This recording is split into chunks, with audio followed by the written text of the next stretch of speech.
টিভিটা খুলে জানতে পারলাম যে পশ্চিমবঙ্গে তৃতীয় হয়েছি। তো ভালো লাগছে খুবই। কত পেয়ে?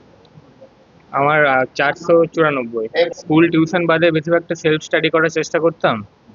আর ওরকমই 6-7 ঘন্টা, কোনো ওরকম টাইম ঠিক ছিল না। খুব আনন্দিত, খুব ভালো লাগছে। চিকিৎসক কারণ আমার ছোট থেকেই একটু ভালো লাগতো, যখন কোথাও ডাক্তারখানা যেতাম, ডাক্তারদের যে দেখে খুবই ভালো লাগতো, যে একটু ইন্সপিরেশন ছিল ওখান থেকে, যে ওরা মানুষ এইভাবে সাহায্য করতে পারছে। তো বড় হয়ে একদিন আমি ওইভাবে করব। তো সেইভাবেই আমি এই স্বপ্নটা আমার এইভাবেই জন্ম।